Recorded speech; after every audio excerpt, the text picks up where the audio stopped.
ফেব্রুয়ারির নির্বাচন বানচালে ভোটের পরিবেশ নষ্ট করতেই যুবদল নেতা গোলাম কিবরিয়াকে হত্যা করা হয়েছে বলে অভিযোগ করেছেন সংগঠনের শীর্ষ নেতারা। তারা বলেন, গোলাম কিবরিয়ার হত্যাকাণ্ড বিচ্ছিন্ন কোনো ঘটনা নয়। রাজধানীর ডিপ্লোমা ইঞ্জিনিয়ার্স ইনস্টিটিউটে দক্ষিণ যুবদল আয়োজিত ধানের শীষের প্রার্থীদের বিজয় নিশ্চিতে করণীয় শীর্ষক মতবিনিময় সভা তারা এসব কথা বলেন। নেতারা বলেন, দেশকে সংকট থেকে উত্তরণে দ্রুত নির্বাচিত সরকার দরকার। ভোট বিলম্বিত করতে বিভিন্ন গোষ্ঠী নানাভাবে কলকাঠি নাড়ছে।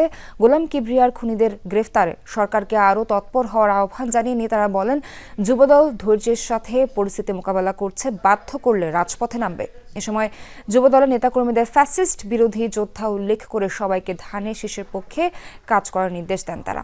পরে কাকরাইল থেকে নয়াপল্টনে মিছিল করেন যুবদলের নেতাকর্মীরা।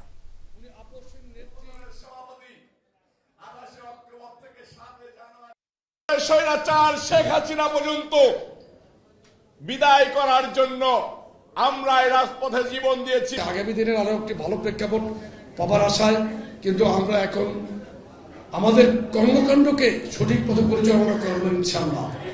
এই জন্য আপনাদেরকে ঐক্যবদ্ধ থাকতে হবে, নেতৃত্বের প্রতি আস্থাশীল থাকতে হবে।